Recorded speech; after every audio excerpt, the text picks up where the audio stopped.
So today we are going to start the last topic of this semester, and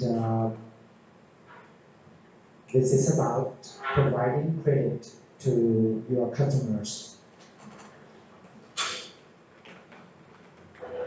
We are not a financial institution. We are a manufacturing firm or a trading firm, and we have a policy that states that sales can be both cash and credit, and therefore we need to determine how much accounts receivable we should invest.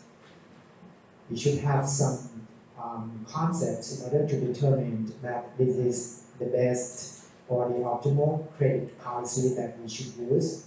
And this optimal credit policy may change over time depending on many conditions, all right? So to give you a broad picture first, I am going to draw a statement of financial position once more time.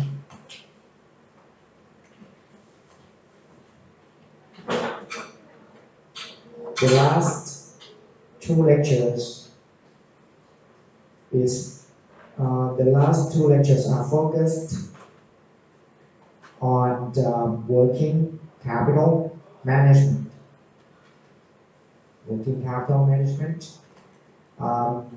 More specifically, we discussed two major policies. The first one is about investment policies in net working capital. And then we have three important investment policies: relaxed or fat capped, restricted or lean and mean, and then moderate investment policies. And we also discussed financing policies. We have conservative, aggressive, and maturity matching financing policy, okay? And then we see some applications. We see some effects of these policies on risk and return. And we also focus on the operating cycle and cash cycle. Now, we would like to move into a detail that is about each component of current assets and current liabilities. Since we don't have much time, we will focus on only one account that is called accounts receivable. To be more specific, we are talking about credit policies here. So this topic is still under working capital management, and we are trying to manage our liquidity, all right? We need two classes in order to be able to cover the whole thing. However, probably I mentioned about one class, that is FN311, credit analysis, all right? This class will cover the whole credit policies for both trading firms and also financial institutions, okay? So for us, we have 6 hours. So we are going to focus only on credit policies that apply to trading or manufacturing firms, okay? Right? So the big question is that what is the optimal level of accounts receivable at any particular point in time? That is our question. So in order to answer this question, I'm going to review something first, and then we move to new things that you might have not learned in FN311. So first of all, a definition, an accounts receivable. Accounts receivable are defined as sales that have not been collected yet. In other words, uncollected uncollected sales. And we would like to hold accounts receivable because we want to boost some sales, right? If you make sales on cash, you may get, for example, just 1 million baht. However, if you offer some credit to your customers, allowing them to pay 1 month after purchases, you may be able to boost up sales, for example, to 1.7 million baht, all right? However, there are both benefits and costs associated with selling on credit. We are, we are going to discuss some of them in a few minutes, all right? And that is about the section 1.3 advantages and disadvantages of holding account receivable, okay? So please be patient for 1.3. Details are following.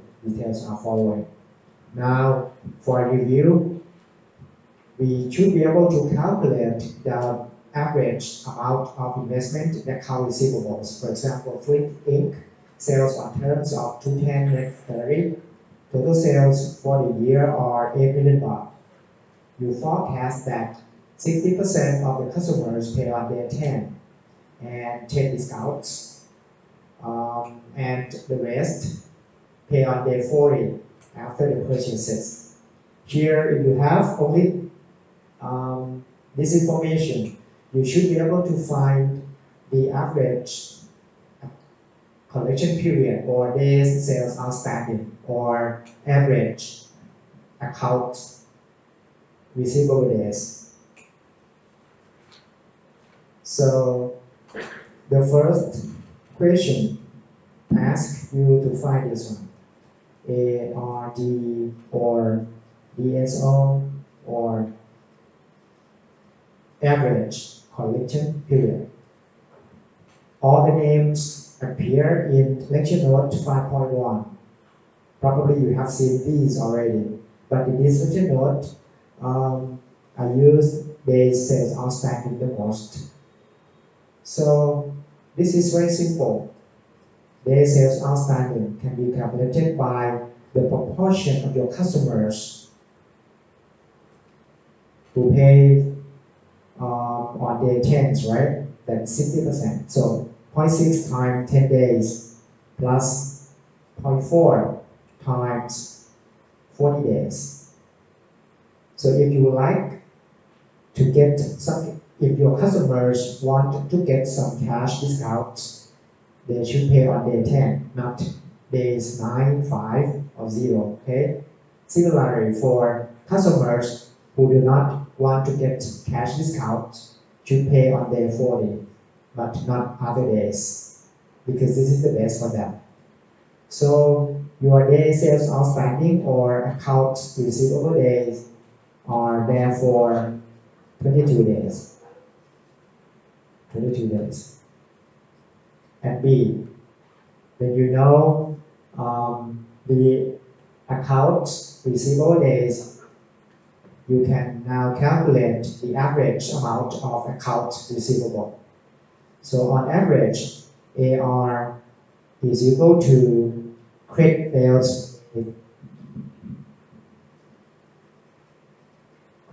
sales per day times day sales outstanding. If you don't have any information about your sales, whether they are credit or cash, you may assume that total sales are made on credit. In the exam, I will be clear. Right? If you don't see anything and you need credit sales, therefore you may assume that total sales are credit sales. So in this case, I'm going to assume one more piece of information. That is, total number of days within a year is equal to 360, so that our calculation is easier. Okay. If you use 355, the answers are different a little bit. That should be okay. So on average, your accounts receivable is equal to 8 million baht divided by 360, right? times 22 times 22, and then therefore this is approximately 488,889 baht. So on average, this is your accounts receivable. Your accounts receivable. Now you can see that the process is quite simple and straightforward. If you know that on average your customers pay you 22 days after the purchases, and in each day, this is your the amount of credit sales. Therefore, it is just a product of two numbers: credit sales per day times the days sales outstanding.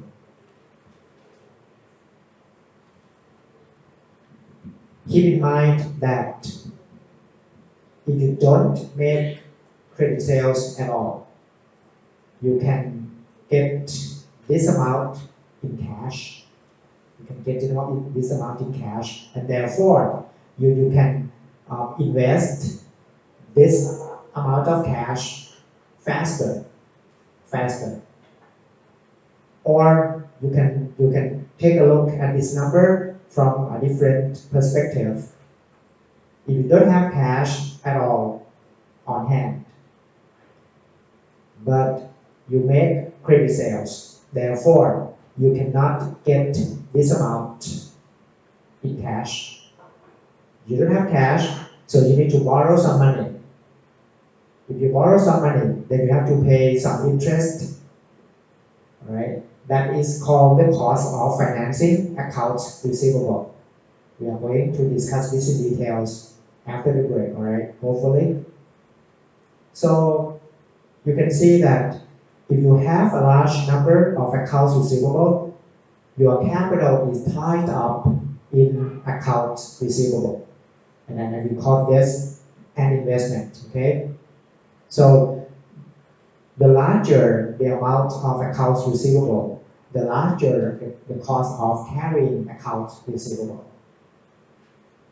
So you can see a link between the amount of accounts receivable and the cost of financing them.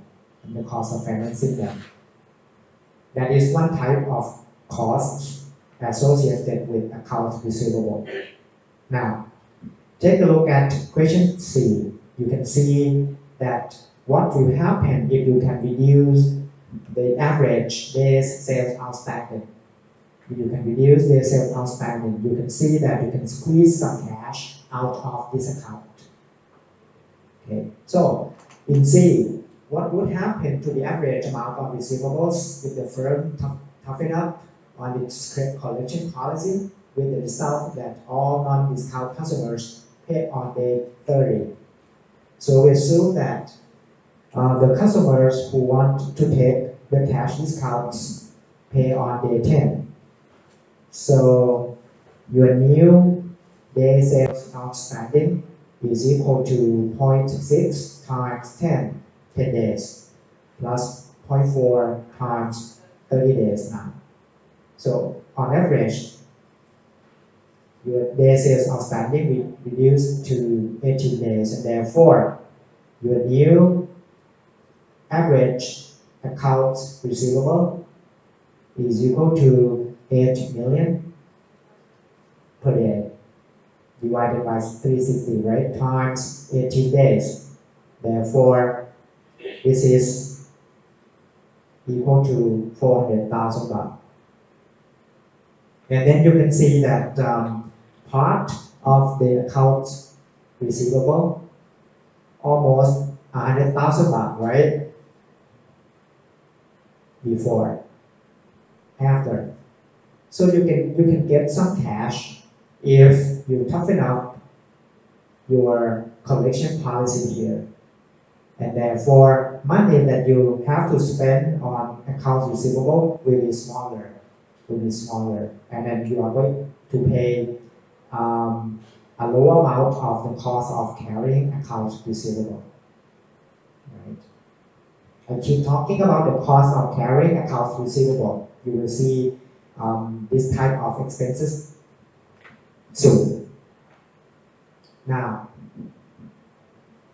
in section 1.4, what is the optimum accounts receivable level? Again, there's no one size that fits all. You need to trade off between risk and return, and also the marginal revenue and marginal costs. We will see next, right? So on page 3, in section 1.5, you must, we talk about the optimum accounts receivable level. You need to trade off between two things, marginal cost and marginal revenue. So if your credit policy is very relaxed, then what are benefits of doing or granting a relaxed credit policy to your customers? And what are marginal costs associated with your relaxed credit policy, okay? So you need to compare between the cost and the benefit here, and then decide whether this is worth or not. Some companies may prefer a tight credit policy, There are also some benefits here and some costs as well. Right? So now, move to section 2 on page 3, credit policy. There are many components of credit policies. First one is credit terms, section 2.1, credit terms. And in section 2.2, we will discuss next credit standards. And then 2.3, collection policy. I'm going to go discussing each section in turn. So first, start with credit policy. Credit terms. First of all, the components. Now, in your credit terms, at least you must provide the following information to your credit customers. 1, the credit period.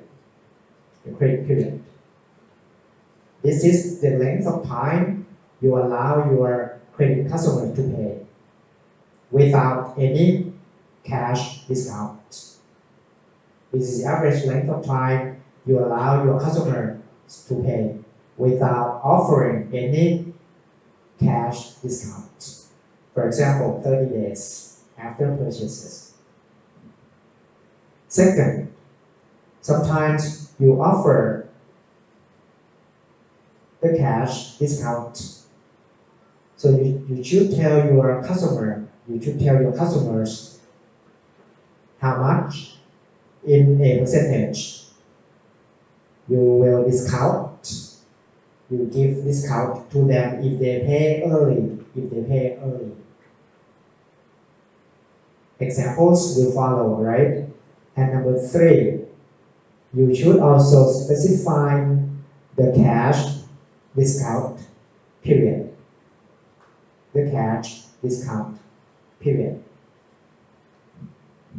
This is the maximum length of time you allow your customers to pay in order that they can get some cash discounts from you.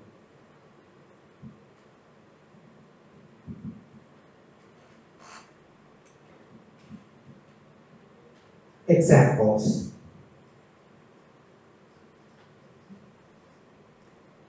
There are many types of credit terms. The first one, this is called an immediate payment. If you offer credit terms like this, you do not provide any credit to your customers at all. Some examples here are cash before delivery, cash before delivery, meaning that you ask your customers to pay first before you send them products, so that they must pay first. Sometimes you may offer some cash discounts too. In other cases, you don't. This is cash before delivery. You are not sure about your customers, right? Probably they are new in business, or this may be the first time you have a business with them. So you want to check their financial strength first, making sure that they have money to pay you. So you ask them to pay first. Okay? Or you may offer them with the terms cash on delivery. So no credit offered as either. Cash on delivery. Your customers must pay immediately when your products arrive at their warehouses. Cash on delivery. So essentially, these two examples of credit terms do not grant any credit to your customers, not at all. Second type is called ordinary terms. Ordinary terms.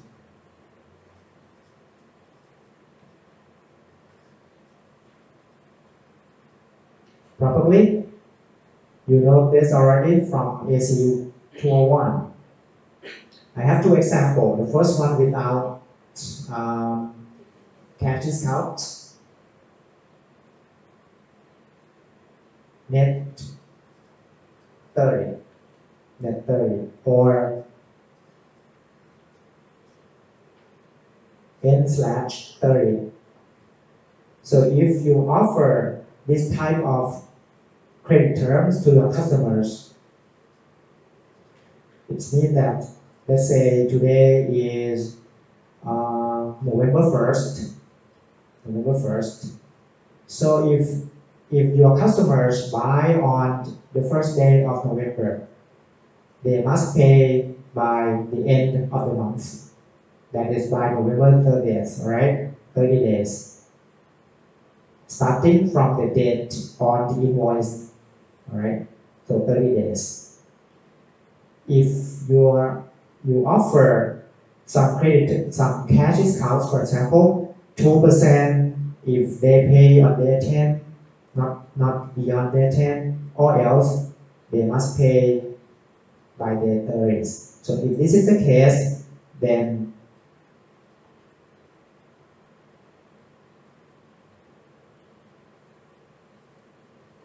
in order to get 10%, they must pay by day 10. If they buy on day 1, all right, in November.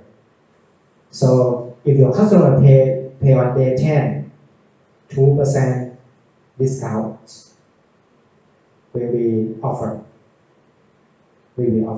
For example, if the total cost of the product is 100 baht, if your customers pay on day 10, they pay only 98 baht, or else 100 baht must be paid on day 30. This is in full.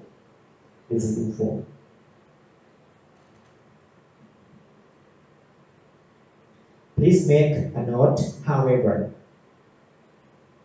it happens in reality.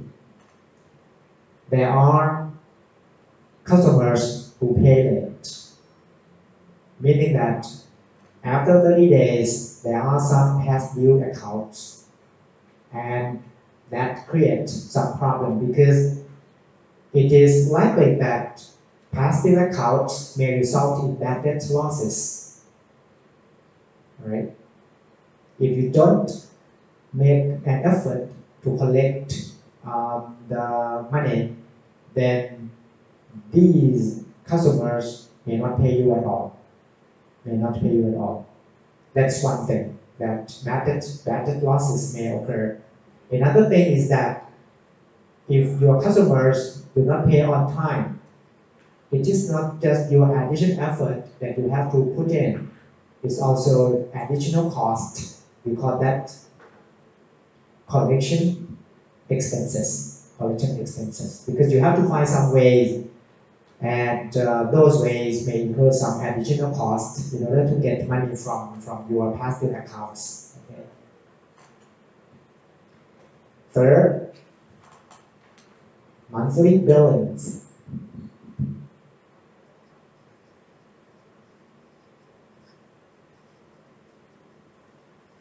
Monthly billing. Assuming that we are now in November, let's say this is the first day of November, the last day, and then this is December, and this is January next year. Now, if you allow your customer or you offer these credit terms to your customers, for example, net 30 EOM. Is this new to you? Okay. EOM means end of month. End of month. Right? Sometimes this term is replaced by proximal.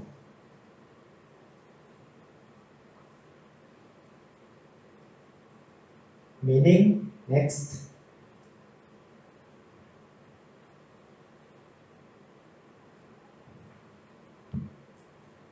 So you may replace EOM with the word prox here,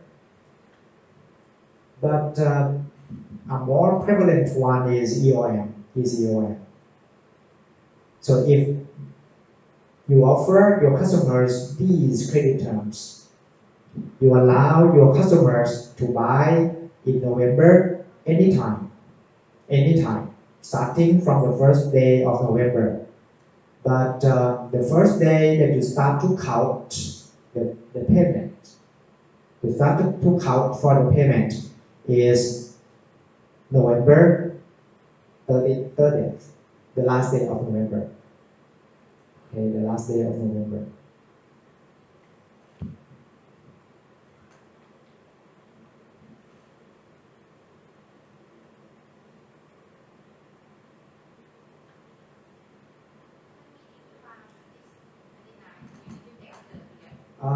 To me, I think the last day that you can pay here should be December 30th, all right? So I have used the wrong interpretation probably. The first day should be the first day in December, all right? The first day in December. That means that you can buy in November anytime. But I'm going to check this one, but I think my counting is correct in the sense that you will not start counting the days on the last day of November. It should be the first day of the next month. Should be the first day of the next month. All right. So the last payment day, according to these credit terms, should be December the 30th here. Right. I'm not quite sure whether I'm consistent or not. Let me check a little bit.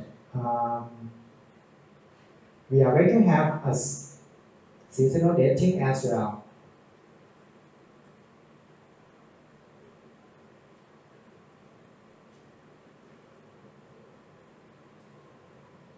Yeah, according to the terms, right, the first day should be the last day. So this one should be 29th. Should be 29th.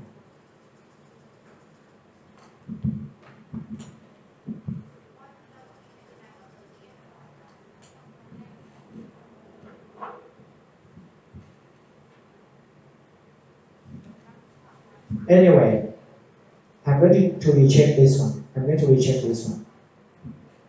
Now, assuming that my counting procedure is correct. So we are going to start the first day on the last day of November. So you plan to do this for a few reasons. One of them is that you may want to encourage your customers to buy faster because inventory in your warehouse may be huge and then you have very limited space.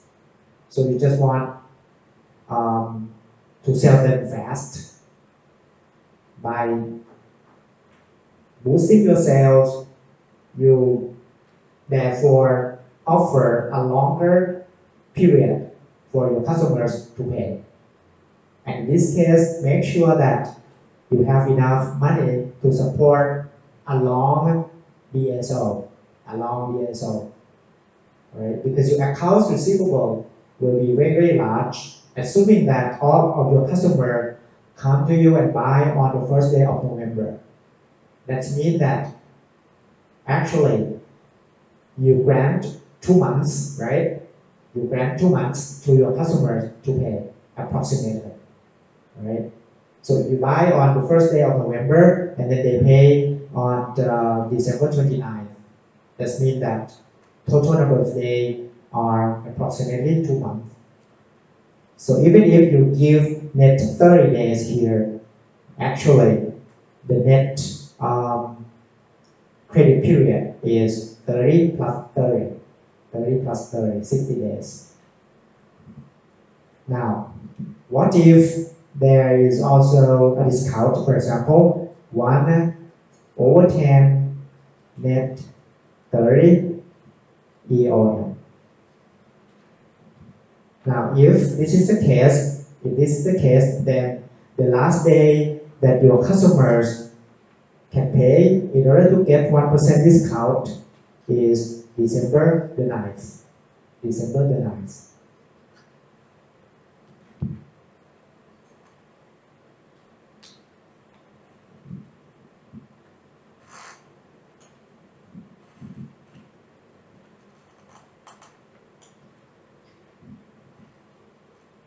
Okay, so basically these terms are similar to ordinary terms, except that the first day to count is prolonged. Now, for some of firms that sell products with some cyclical pattern, you may offer some credit terms called a seasonal dating.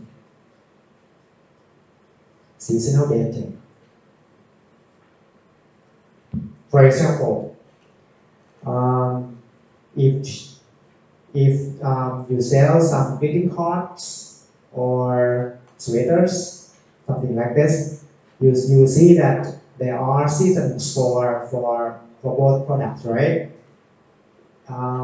You'll be able to sell more greeting cards at the very close of the New Year, Christmas, basically in December, but you want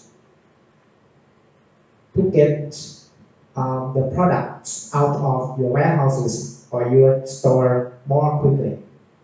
Therefore, I'm going to use the following example. Assume that today is September the 1st. Today is September the 1st. So you may allow your customers to buy your products very early, but you wait until your customers can sell the product that they bought from you. So the period during which you grant to your customers will be very long. For example, net 60. That is not good because I have October, right? I'm not sorry about that. I should have checked my dating here first. Let me move this to, let's say, July the 1st, during summer. So during summer here, you allow your customers to buy many months in advance.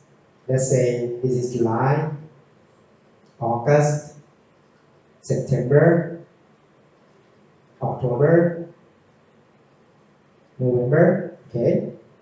So you allow your customer to buy in advance in July, August, and September. You date the first day to count for the payment. That is October 1st. October 1st. So this is this one. So you start counting. You start counting for the payment from October the 1st. And in this case, 60 days after this. So the last day that your customer can pay in order to get of the cost, no credit, no cash discount in this case. So your customer can pay on November 29th according to these credit terms. So even if your customer buy your products in August, they don't have to be worried about anything. You start counting on October 1st according to the dating that you set in the credit terms here. This will be the first day. This will be the first day. And because you allow 60 more days for your customer to pay starting from October 1st, so the last day that your customer can pay according to these credit terms is November 29th. So in this case, your accounts receivable may be huge because some of your customers may buy your products since July. All right. And I don't have the second example. Sorry, I missed the word dating. You may also grant some cash discounts to your customers. For example, let's put 210 net 60 October 1st dating. So if this is the case, then your customers can pay on October 10th, the last day, in order to get some cash discounts. Okay, so it doesn't matter whether they buy on sometime in September, August, or July. They have 10 days starting from October 1st to pay and get some discount, or else they have to pay by November 29th. Right? Is this clear?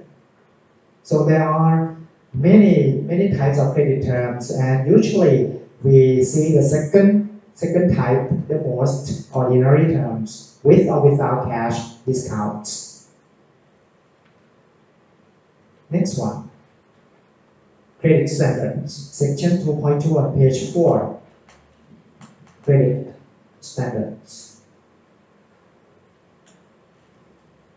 This is just the financial strength that you put on your credit customers to make sure that they are able to buy your products on credit. Sometimes you are very tough, so if you are tough, then your credit standards are tough too. If you are relaxed, then you grant some relaxed credit terms to your customer. The credit standard may be categorized into 3 major groups: tight, relaxed, and moderate. Tight, relaxed, and moderate. Now, I would like you to compare the 2 extreme credit standards, okay, between tight and relaxed. Now, if you are tight, what would you expect your sales compared to the liberal or relaxed one?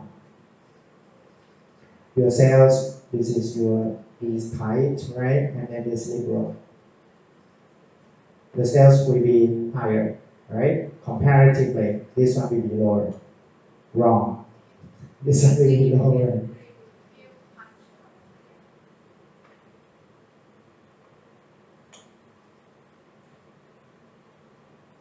This is higher, right?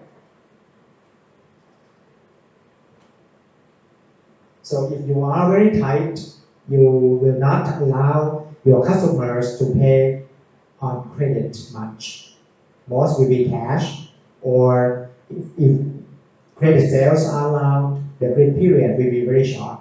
Therefore, you would expect a smaller amount of sales compared to the liberal one.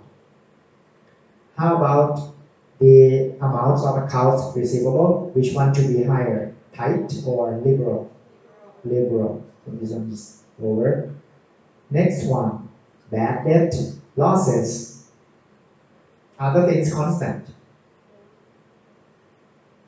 Which one should incur a higher amount of bad debt losses?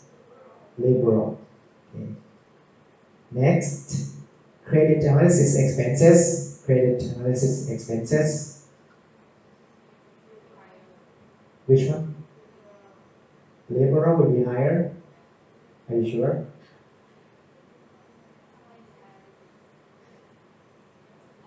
This may be difficult to determine, but to me, if you are liberal, right, are you going to spend time much in order to screen your customers? Not much, right? Not much. Therefore, this one should be higher, right? And this one should be lower.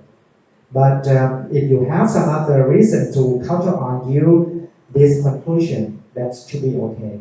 But I cannot think of them right now why if you use the tight credit policy, your credit analysis expenses should be lower. That's possible because then anyone asking for the credit terms will just say no, no, no, right? No expenses occurs at all, right? Just say no. So that's possible. That's possible as well. But I think the first conclusion is more correct in the sense that you will use probably a more sophisticated computer programming in order to screen your customers. Okay. Next one, collection expenses. Which one will be higher? Liberal. This is definite. Okay. Liberal. Next, the cost of carrying accounts receivable. Liberal. Next, net profit. Correct. Because you can see that with lower sales, but you may also have some lower, not some, right? Most lower costs and expenses. Therefore, the tight credit policy may be positive here. I mean, end up with positive profits here. Compared to liberal, these are potential profits. However, cost increases with the sales. So it is possible that you may end up in a negative profit or positive, depending on which one is higher, right? We are going to see a numerical example to show that, okay, between tight or liberal credit policies, which one is better based on the numbers. Next, section 2.2.2 credit analysis. Just get some sense of the credit analysis process. So basically, this is just a process to decide whether or not to allow your customers to buy on credit. There must be some screening process, all right? Now, there are many sources that you can get credit information from your customer. First of all, You may take a look at their financial statements. If the financial statements are reliable, then you'll be able to determine whether the probability of default of these potential credit customers is high or low. Just take a look at the financial statements. Okay. However, in Thailand, this is very difficult to say, but this may be true for public firms where auditors are quite reliable. Public firms or listed firms, financial statements are more reliable than private firms or SMEs, right? Where auditors maybe somehow they are less reliable. So financial statements of some small firms or some large firms but not listed, may be questionable. So data there may not be reliable much, right? But for the listed firms, information is more reliable. Or if you do have done business with the customers before, you can get some information regarding the payment history. Or you may have some friends who have some contacts with your potential payment customers. So you can call and ask them, right? They may give you some general, not secrets, of course, some general information. For example, okay, they're good. They pay on time most of the time. Sometimes when they don't, they call us, something like this, and negotiate. That's a good piece of information. Sometimes you have some credit reports regarding the customer's payment history with other firms, like I said earlier. And the next one is from financial institutions. This is illegal, however, but usually you cannot get information from banks. Difficult. I just put this just in case, all right? Probably it is not ethical to get some information of your potential credit customers from their banks, all right? You should question the practice of that particular bank. If the bank gives you some information of other persons or customers, okay? But there are official sources. For example, in the US, you can use information published by Dun & Bradstreet, but you have to pay. Okay? In Thailand, we have the National Association of Credit Management. You can buy the information. Basically, you are going to get some payment histories of the customer. Sorry, it is not.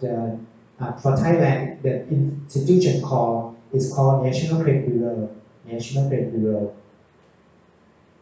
And information that you get here is on consumer and commercial credit reports, right?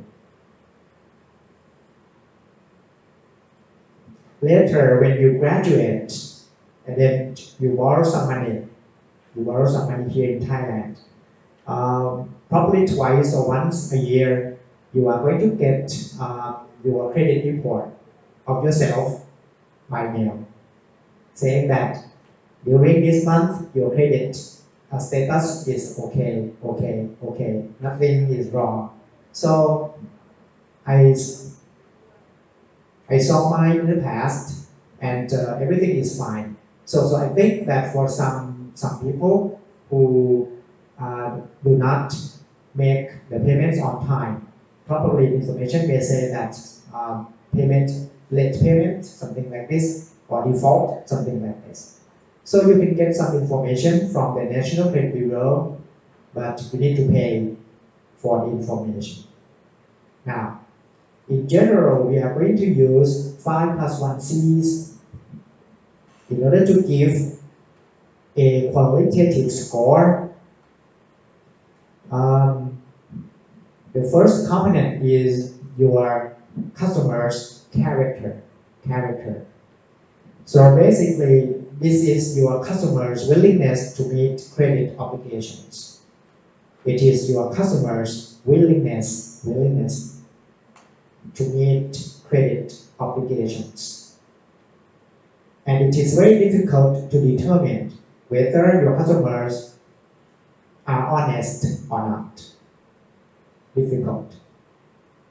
You must have some experience so that you can tell that after talking with your customers for a while, somehow you will be able to judge whether this particular customer is very honest or probably geared toward dishonesty.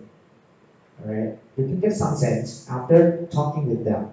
And this is an uncontrollable factor. It is an uncontrollable factor. Very, very difficult to determine. If they have everything fine, financial strength is good, but they tend to cheat you at the beginning, then you are going to lose anyway, right? Even if they have some cash to pay you, but they just cheat you, so difficult. So even if other C's are okay, so I am going to put more weight on the first C character, right? Because this is about the willingness of your customers to pay. Second one, it is your customer's capacity. Your customer's capacity. This is your customer's ability to meet credit obligations. It is your customer's ability to meet credit obligations out of operating cash. Out of operating cash. So, information in the statement of cash flow. Information in the statement of cash flows may be useful and may be helpful here. Just take a look at cash flows from operations. So you see that that can tell you an ability of your customers to pay, right? Check the statements of cash flows back for many years, and then you can see the trend of the cash flows from operation. Whether now the customers are able to generate operating cash flows a lot, or they are becoming negative right now, right? Or you can check some other ratios, for example, return on assets, return on equity, basic earnings power, right? Probably some margins, gross profit margin, operating profit margin, or net profit margins. Yeah. Ratios that measure profitability. For example, ROA, ROE, basic earnings power. Many margins, starting from gross profit margin, operating profit margin, net profit margin. Or some other financial and accounting information that is related to profitability. That is the second C. The third C is capital. This is your customer's financial reserves.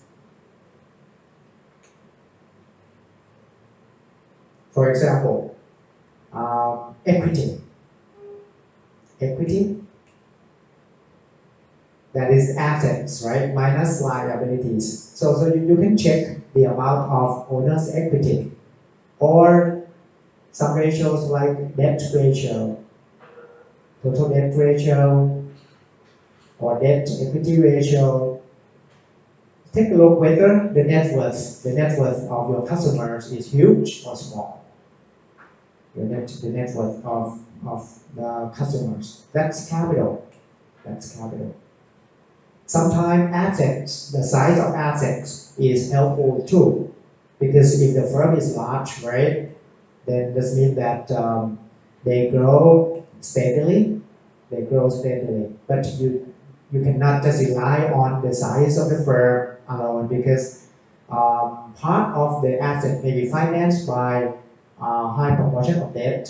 So you need to take a look at the net worth of the firm as well, not just asset part only. And in many cases, the fourth C may be needed, that's a collateral. This is an asset. This is an asset pledged by a customer for security in the case of default. It is an asset. It is an asset that is pledged by your customer for security in the case of default. So if you are not sure about your potential customers, you may ask some collaterals. You may ask some collaterals.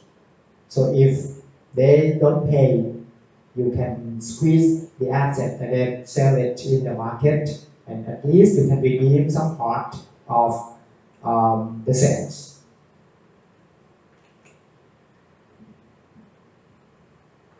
Fifth, conditions. Again, the fifth factor is not controllable by the firm.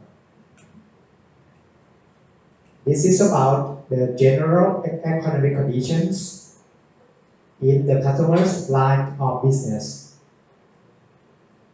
General economic conditions in the customer's line of business.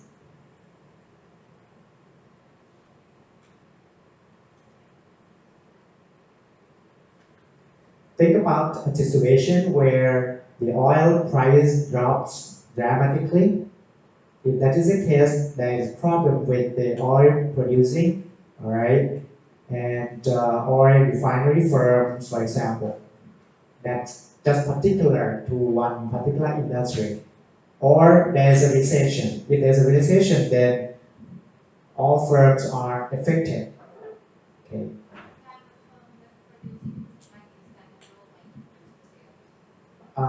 In which case? Probably that's yes. Probably yes. Sales may be more, right? So it's a little counter economic cycles, right?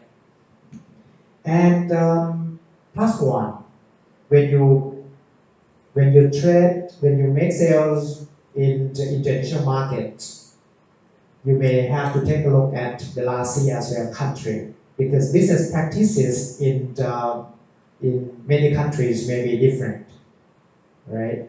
It is difficult to say, but however, one importer or one exporter in one country cannot be the best representative of all people in those countries, right? Right? But somehow, when we have a few experiences with some of them, and then if you are cheated, you may conclude that the seller or the buyer in that particular country is the representative of the whole country.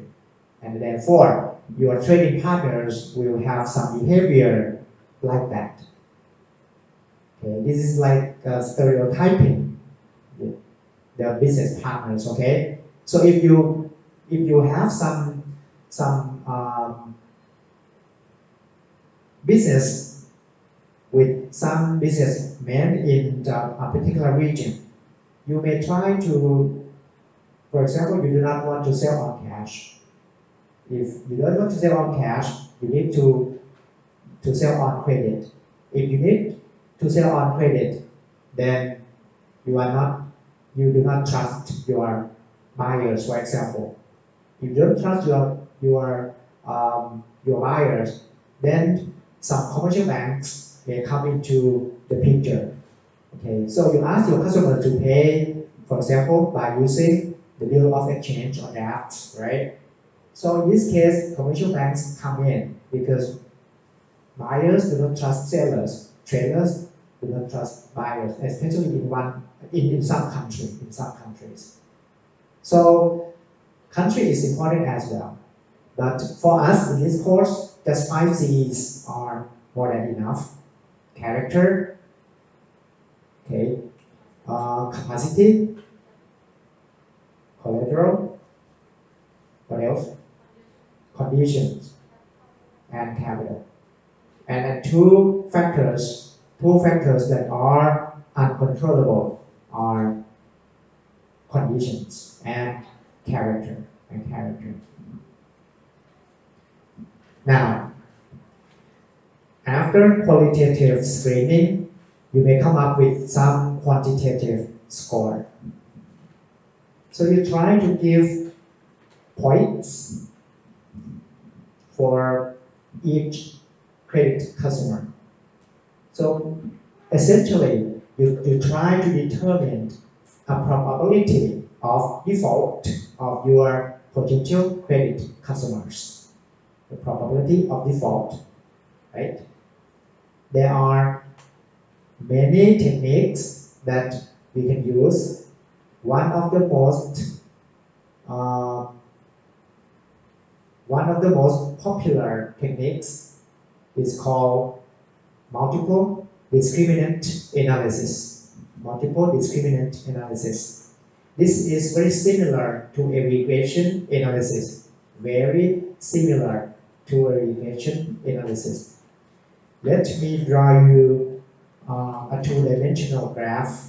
I cannot draw more than two-dimensional graph, okay? I try my best to have like three-dimensional one, but very unsuccessful. Now, you have many measures, not just two. But in order to illustrate here, I am going to put only two factors, and these are random factors, okay? Let me think first. The first one is the quick ratio. So this one measures liquidity, okay? Next one. Let me choose return on asset. And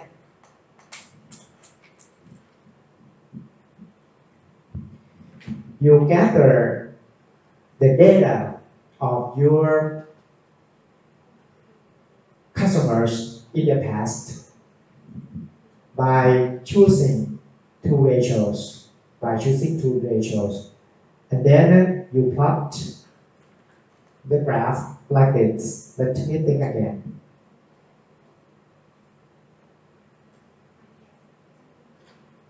Okay. This is what you are going to have.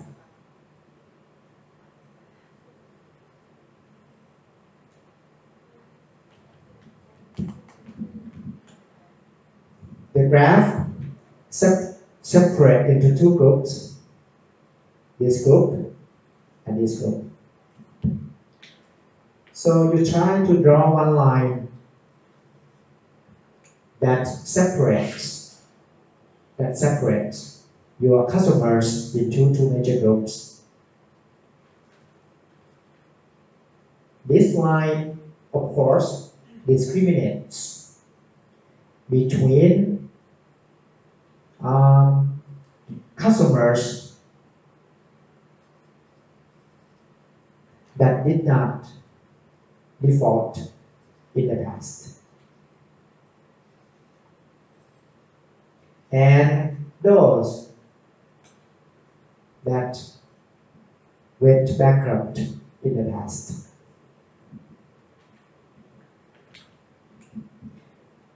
Just only two factors as an illustration.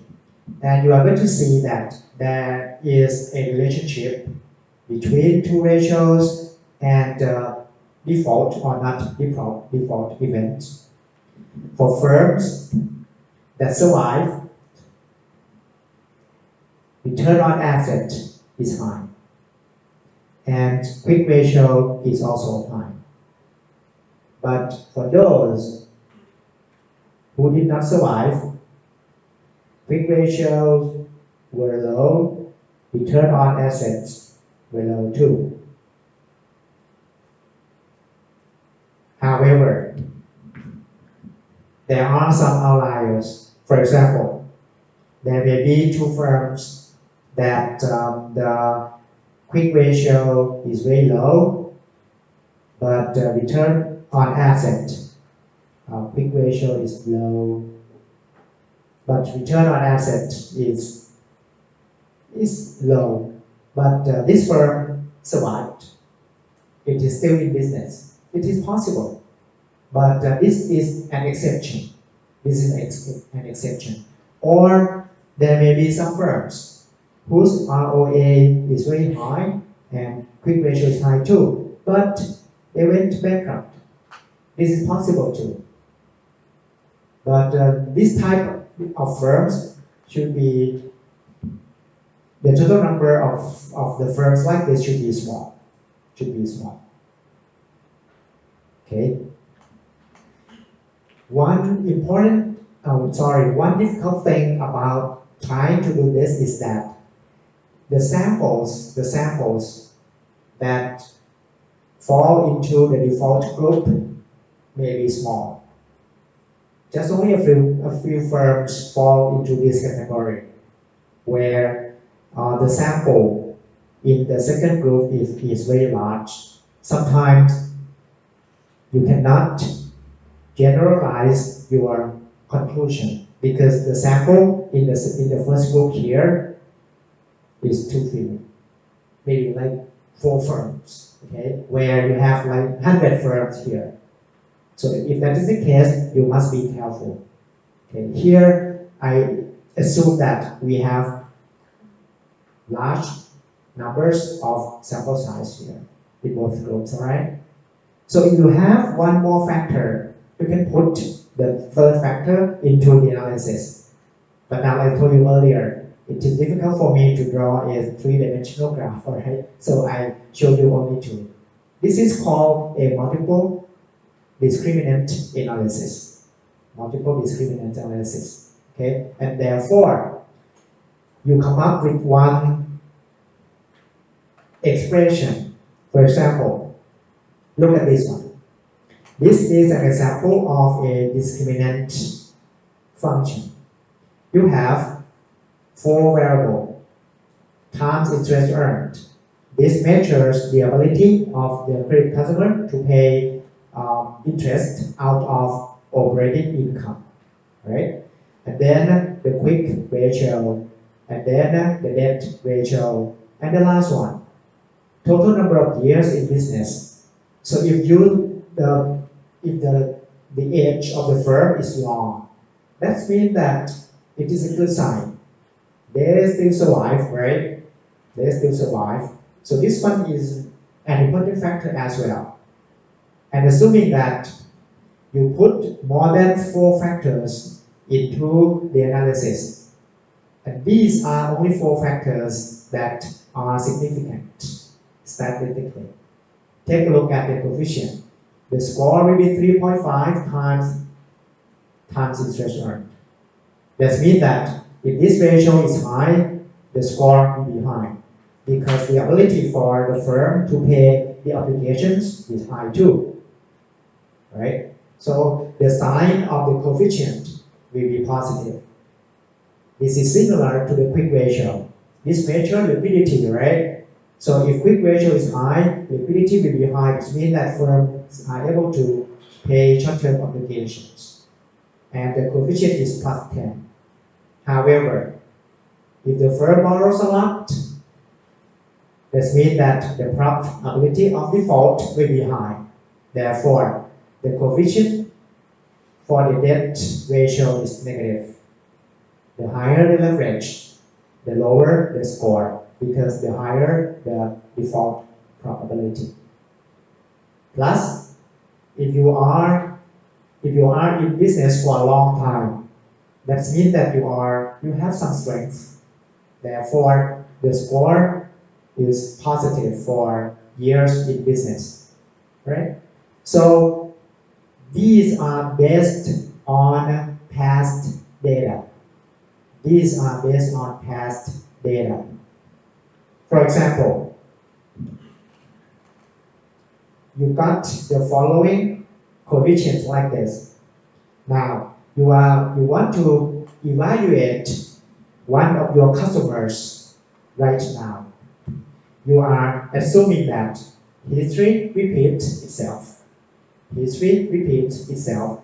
One of your customers have the following information times interest earned 10 times. And quick ratio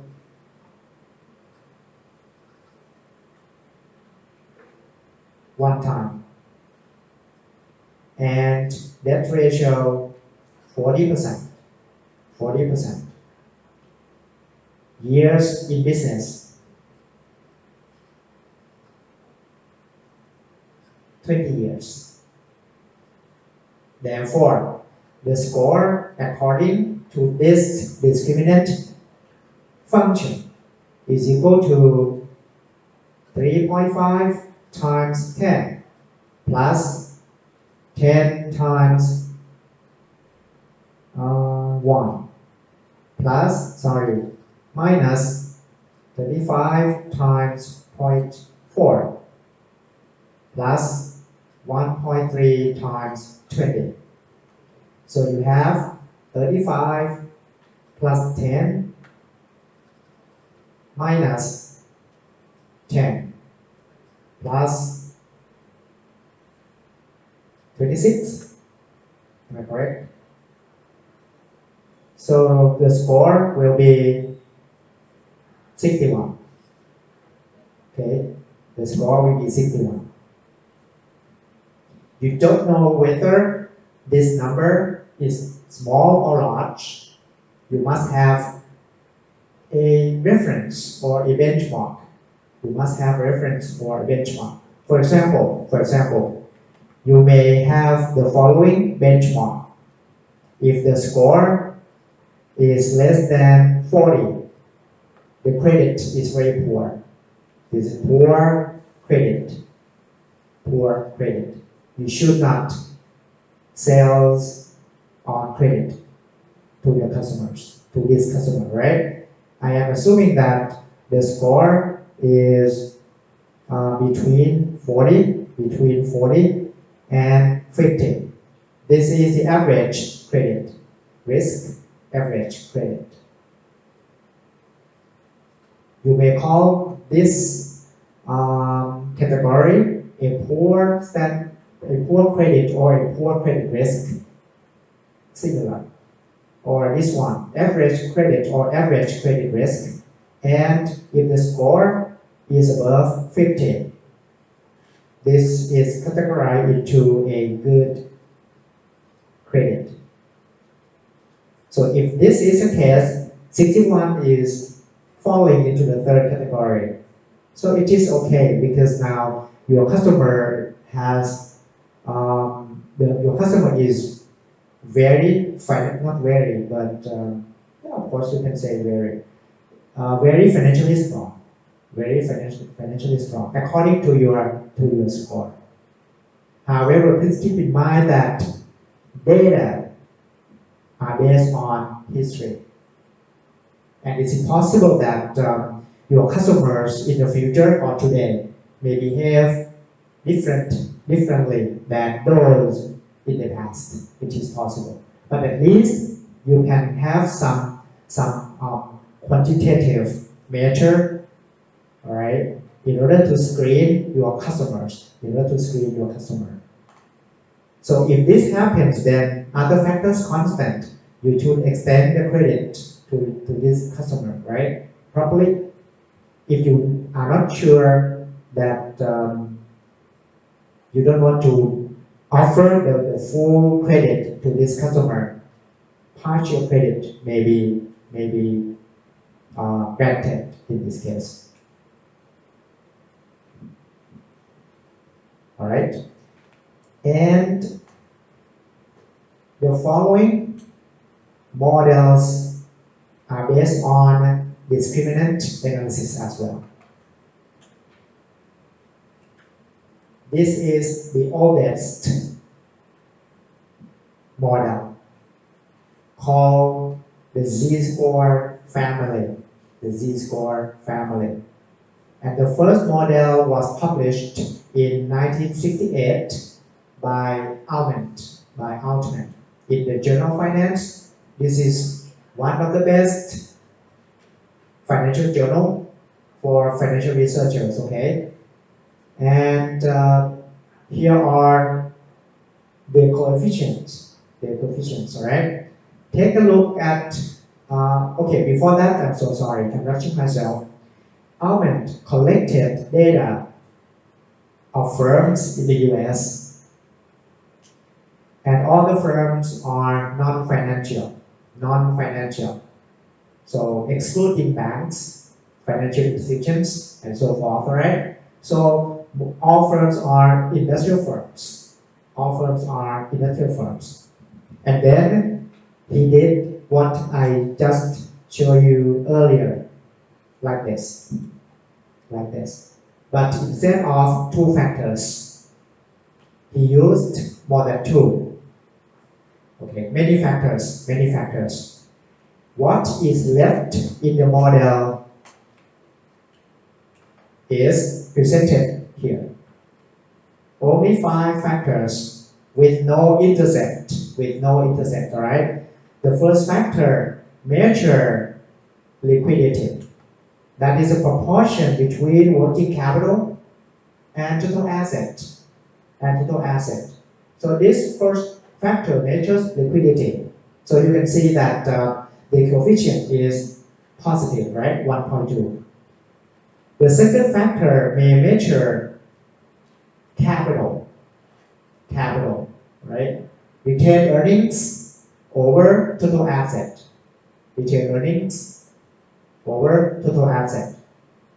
So retained earnings are part of common equity, and that is part of capital of a firm. Next one. This third factor measure profitability. This is basic earnings power.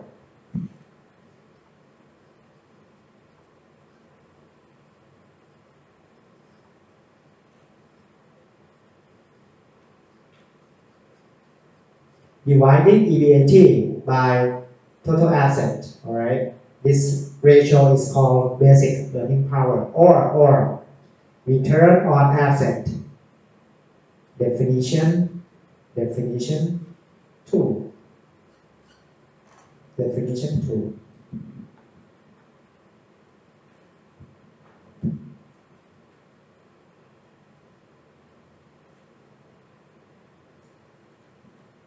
Because usually when we calculate return on asset, right, you divide net income by total asset, right? This is return on asset.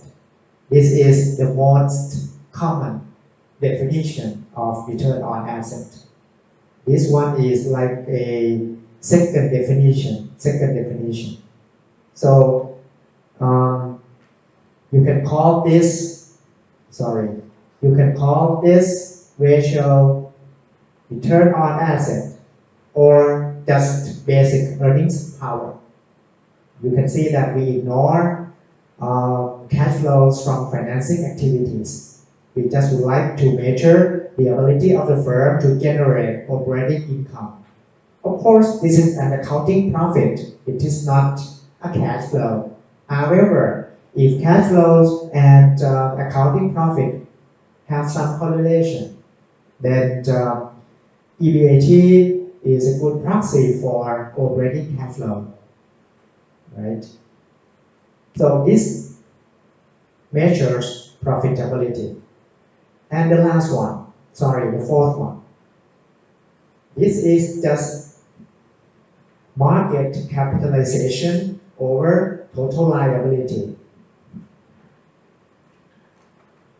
That is total number of shares, common share times the price of common share divided by the book value of liabilities, right? So this is the market value of equity over the book value of liabilities. So it tells you how much financial leverage a firm uses right now. So in order to use this expression, firms must be listed firms. Because you need some market data, for example, the market price of common shares. So this first model is not appropriate for private firms. It's not appropriate for private firms because for private firms, you don't have the market price of common share, right? So let me repeat. The fourth factor measures debt equity ratio or financial leverage. But instead of using debt over equity, this one is just equity over debt. And the last one, it is just total asset turnover. So that last expression measure the asset utilization or activity ratios, right? It measures the ability of a firm to generate sales from its assets. Let's repeat the last one. This is the total asset turnover, and it measures the activity ratios of asset utilization. It tells you whether the firm is good at transforming assets into sales. So if the firm can turn over assets a lot, then that means that it is good in terms of making more revenue from assets. So after you have these numbers from historical data, you can use this expression if you are in the US, of course, but if you are in Thailand, coefficients will be different. Right? So if you have one firm with all 5 ratios, plug them in like the ones we just discussed a few minutes back, and then you get the Z-score. And Almond also provide the reference for judging whether this particular customer is financially strong or not. If the Z-score is less than 1.8, this is a bad zone. Probably firms with these Z-scores are more likely to go bankrupt, right? And the safe zone is where Z-score is greater than 2.99. So if the Z-score from the financial data results in the number greater than 2.99, then you will be sure that selling on credit may be okay. And then the gray zone. This is difficult to say. So it is safe, but it is not that safe.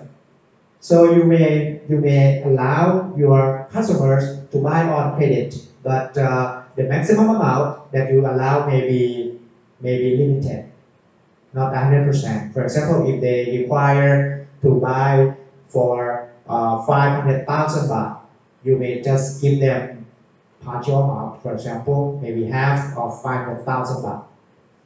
Okay. So after the break, we will discuss his next models. There are some modified Z-score model in order to make sure that data are more appropriate for other types of firms. So basically, this expression is widely used, and then in many countries, many financial researchers reproduce the expression like this, and it is very, very good in terms of predicting default a few years in advance, all right? So we'll see you and come back after 10 minutes, all right? See you in 10 minutes.